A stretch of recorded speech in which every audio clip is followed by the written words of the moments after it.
SC पेट के लिए जैन धर्म और उसके अंतर्गत महावीर स्वामी के जीवनी एवं शिक्षाएं वाले टॉपिक का रिवीजन करने वाले हैं। और जिनको भी यह बुक का PDF चाहिए, डिस्क्रिप्शन में टेलीग्राम का लिंक है, आप लोग वहाँ से डाउनलोड कर लीजिएगा। आइए शुरू करते हैं आज की इस वीडियो को। महावीर स्वामी के जीवन से संबंधित महत्वपूर्ण तथ्यों की बात करते हैं तो उनका जन्म 540 ईसा पूर्व या फिर 599 ईस्वी में हुआ था। और स्थान की बात करते हैं तो कुंडग्राम वैशाली जो कि बिहार में पड़ता है, वहाँ पे हुआ था। और इनके पिता का नाम सिद्धार्थ था जो कि वज्जी संघ के ज्ञात्रिक कुल के प्रधान थे। और वहीं पे माता का नाम इनकी त्रिशला था जो कि लिच्छवी नरेश चेटक की बहन थी। और इनकी पत्नी का नाम यशोदा था। और पुत्री का नाम प्रिय दर्शना था। और इनकी मृत्यु कहाँ हुआ था तो 468 ईसा पूर्व या फिर 527 ईसा पूर्व पावापुरी में 72 वर्ष की आयु में इनका निधन हो गया था। और जैन शब्द संस्कृत के जीन शब्द से बना जिसका अर्थ विजेता होता है, अर्थात जिसने अपने मन वचन एवं काया को जीत लिया हो। और वहीं पे प्रथम तीर्थंकर की बात करते हैं तो ऋषभदेव तथा 22वें तीर्थंकर अरिस्टियोनेमी का विवरण ऋग्वेद में मिलता है। और वहीं पे जैन धर्म की स्थापना का श्रेय जैनियों के प्रथम तीर्थंकर ऋषभदेव, जिनका अन्य नाम आदिनाथ था, इनको कहा जाता है। वहीं पे जैन धर्म के 23वें तीर्थंकर परशुनाथ थे जो काशी के इक्ष्वाकु वंश के राजा अश्वसेन के पुत्र थे। इनके अनुयायियों को निर्ग्रंथ कहा जाता है। और वहीं पे परशुनाथ ने 4 महाव्रत प्रतिपादित किए जो सत्य, अहिंसा, अपरिग्रह तथा अस्तेय थे। और परशुनाथ को झारखंड के गिरिडीह जिले में समेद पर्वत पर निर्वाण प्राप्त हुआ था। नेक्स्ट है कि जैन धर्म के वास्तविक संस्थापक 24वें एवं अंतिम तीर्थंकर महावीर स्वामी थे। और जमाली महावीर स्वामी का दामाद एवं प्रथम शिष्य भी था।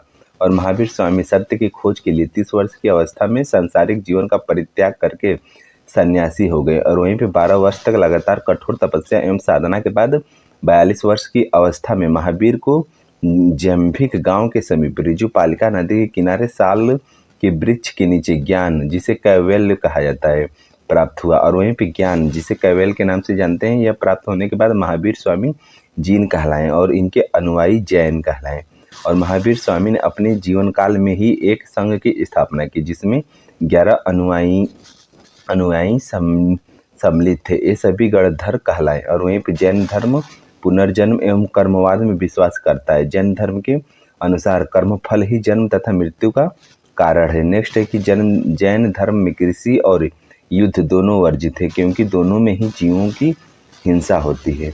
नेक्स्ट जैन संगठनों की बात करते हैं तो समयावधि, यहाँ पे स्थान और यहाँ पे उसके अध्यक्ष दिए गए। पहली 500 ईसा पूर्व या फिर 322 ईसा पूर्व में पाटलिपुत्र जो कि बिहार में पड़ता है वहाँ पे हुआ था, उसके अध्यक्ष स्थलभद्र थे। और दूसरी 513 ईसा पूर्व या फिर 526 ईसा पूर्व में बल्लवी जो कि गुजरात में पड़ता है और इसके अध्यक्ष देवाधीश क्षमा श्रमण थे। और जैन धर्म की शिक्षाएं की बात करते हैं तो 5 महाव्रत है। पहला है सत्य, इसका अर्थ है सदा सत्य बोलना। दूसरा अहिंसा, इसका अर्थ जीवों की हत्या न करना।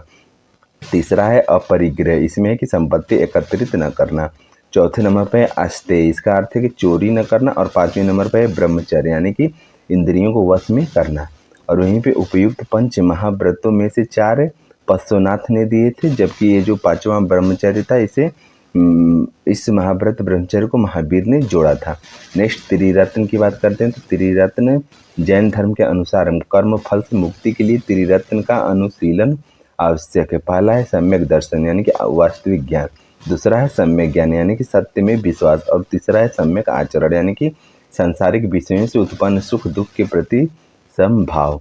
और दर्शन की बात करते हैं तो अनेकांतवादी, इसमें बहुरूपता का सिद्धांत है। और नववाद आंशिक दृष्टिकोण का सिद्धांत। और सप्तभंगी नए या फिर रहस्यवाद यानी कि सापेक्षता का सिद्धांत। नेक्स्ट है कि संलेखना प्रथा, जैन धर्म में संलेखना सत्य व लेखना सबसे मिलकर बना है, जिसका शाब्दिक अर्थ है अच्छाई का लेखा जोखा होना। संलेखना शब्द से आशय उपवास द्वारा प्राण त्याग करना है।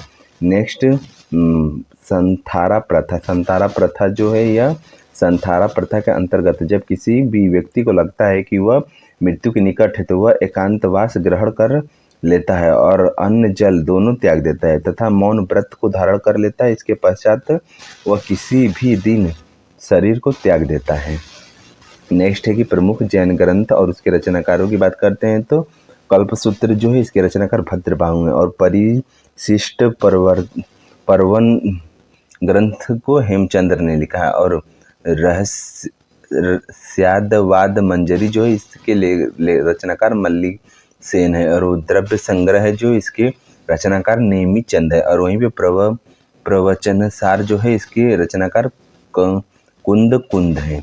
नेक्स्ट है कि प्रमुख तीर्थंकर और उनके प्रतीक ऋषभ देव जिसने आदि नाम के नाम से भी जानते हैं, इनका प्रतीक वृषभ या फिर सार है और वहीं पे संभवनाथ इनका अश्व या फिर घोड़ा है और सुपार्श्वनाथ जो है इसका स्वास्तिक है और वहीं पे शांतिनाथ का हिरण या फिर मृग है और वहीं पे अरिस्टियो नेमी जो है इनका प्रतीक चिन्ह शंख है और वहीं पे पार्श्वनाथ जो है इनका प्रतीक चिन्ह सर्फ फड़ है और वहीं पे महावीर स्वामी का प्रतीक चिन्ह सिंह है।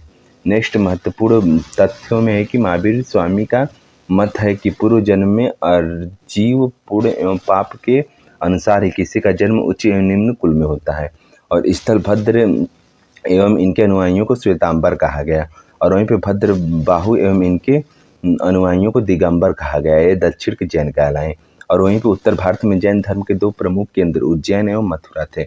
जैन धर्म में कर्म फल से छुटकारा पाने के लिए त्रिरत्न को आवश्यक बताया गया और वहीं पे जैन धर्म के ग्रंथ अर्धमगधी भाषा में लिखे गए हैं और जैन धर्म में सामान्य बोलचाल की भाषा प्राकृतिक थी और वहीं पे जैन साहित्य को आगम कहा जाता है और जैन ग्रंथ भगवती सूत्र में 16 महाजनपदों का उल्लेख वर्णित है और वहीं पे भगवती सूत्र महावीर के जीवन से संबंधित है।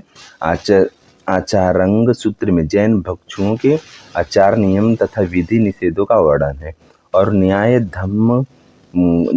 धम्म कहा सूत्र ग्रंथ में महावीर की शिक्षाओं का संग्रह है और वहीं पे जैन धर्म का प्रारंभिक इतिहास कल्प सूत्र से ज्ञात होता है जिसकी रचना भद्रबाहु ने की थी और माउंट आबू के दिलवाड़ा जैन मंदिर संगमरमर के बने जिसका निर्माण गुजरात के चालुक्य शासक भीमदेव प्रथम के सामंत विमल शाह ने करवाया था और वहीं पे महामस्तकाभिषेक जैन धर्म का एक महत्वपूर्ण त्योहार है। जैन धर्म के टॉपिक का में इतना ही था इस बुक में और बाकी इसके बाद नेक्स्ट टॉपिक में हम लोग मौर्य वंश का रिवीजन करने वाले हैं और बाकी आप लोगों को ये वीडियो कैसा लगा कमेंट में ज़रूर बताइएगा। यदि आप लोगों को पसंद आया हो तो अपने दोस्तों को भी शेयर कीजिएगा और जिनको भी ये PDF चाहिए टेलीग्राम चैनल को आप लोग ज्वाइन कर लीजिए। मैं कोई भी अपडेट होता है तो वहीं पे दे देता हूँ और आप लोग वहीं से इस बुक का PDF मैंने अपलोड किया है, आप लोग उसे डाउनलोड कर लीजिएगा। बाकी यदि आप लोगों को ये वीडियो पसंद आएगा तो कमेंट जरूर कीजिएगा जिससे कि हम लोग एक दिन में 2-2 3-3 टॉपिक तक कवर कर सकें ताकि हम लोगों का एग्ज़ाम से पहले हम लोगों का इम्पॉर्टेंट टॉपिक रिवाइज हो जाए और आप लोग कमेंट में भी बताइएगा कि आप लोगों को कौन से टॉपिक का रिवीजन करना है। मिलते हैं नेक्स्ट वीडियो में, धन्यवाद।